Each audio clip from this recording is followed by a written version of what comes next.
Okay, let's continue with Gone Crazy in Alabama. You are the hill. I followed Cecil as she walked inside each room looking for Big Ma. When she found her, she said, "Miss Gethier, I'm here." I expected Big Ma to be thrown for a loop or to jump out of her skin. There was no reaction from Big Ma, as far as I could see. She cocked her head, crossed her arms, and said, "I'll see that." There was no more words between them, so I led my mother to the room that Ma Charles and Miss Trotter now shared. I said, "Ma Charles, Miss Trotter, this is our mother, Cecile." Cecile said, "If it was a good morning, I'd wish you both a good one. Instead, I wish you're both well." "Daughter," Ma Charles cried, "come over here so we can look at you." My mother walked up to them like she was home. "Didn't have to tell us who she is," Miss Trotter said. "That's your face right there," she said to me. "The other one too, but that's you."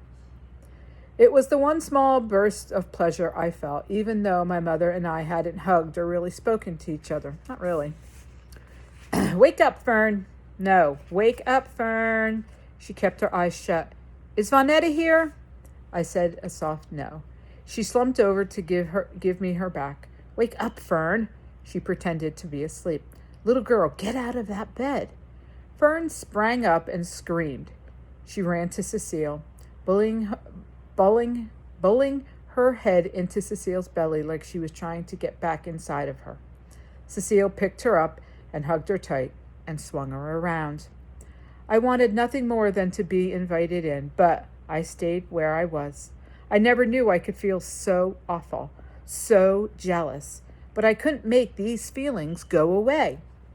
Cecil put Fern down on the bed, sat with her, and told her she wasn't leaving until we found Vonetta. I almost backed out of the room, but Cecile said, "Don't go nowhere," and continued talking to Fern.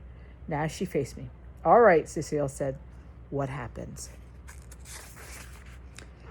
"It's Delphine's fault Vonetta's gone," Fern said. Cecile turned to me. "Speak up, Delphine." I didn't know what to say because it was true. It was easier to agree than to explain, so I said yes. She left because of me. My mother put her head down, cupping her forehead with one hand. It looked like she was praying, but I knew she wasn't. I took a step toward her, then one away from her. "I told you to look out for Vonetta," her voice trembled, like she was fighting herself. And then she spoke loud. "I told you, but you don't listen." She was up on her feet, and Fern shrunk inside of herself, shrunk into the ball I wanted to shrink into to protect myself. "You're hard-headed. You think you're grown, and you know everything."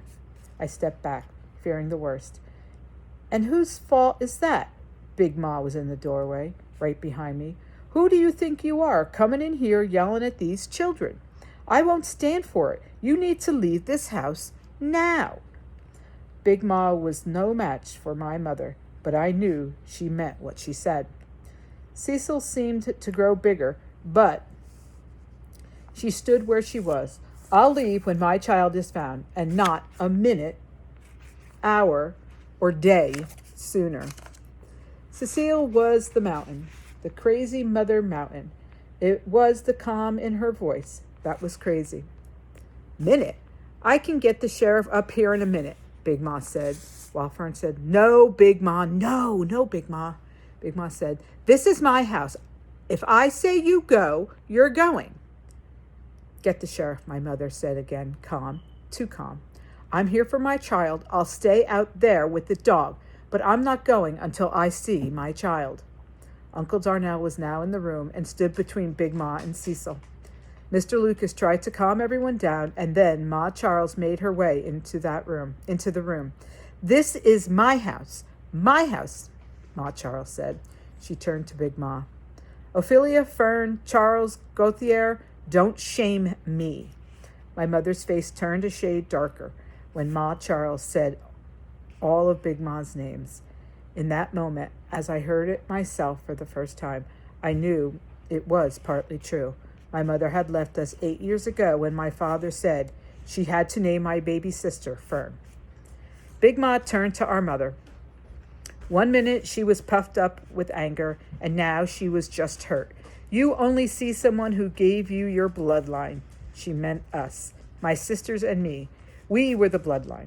But Ma, as sure as I'm standing here, she's been stirring up trouble and heartache from day one, and I'm tired of it.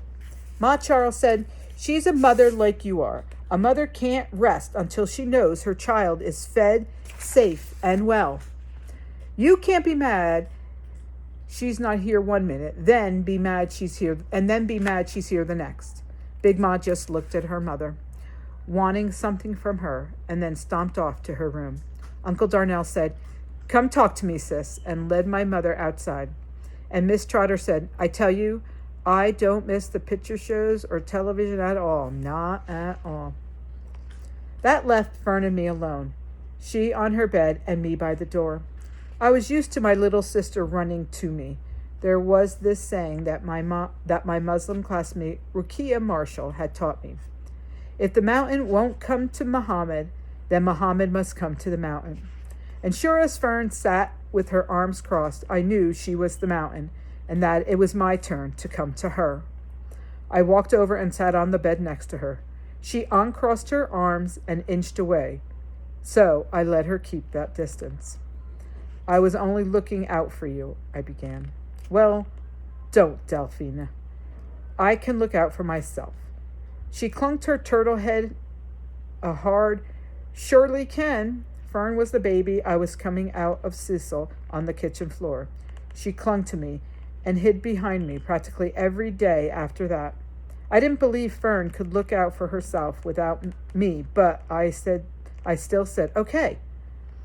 I had always been myself, as mighty and as unmovable among my sisters, and for the first time I felt so small next to my baby sister.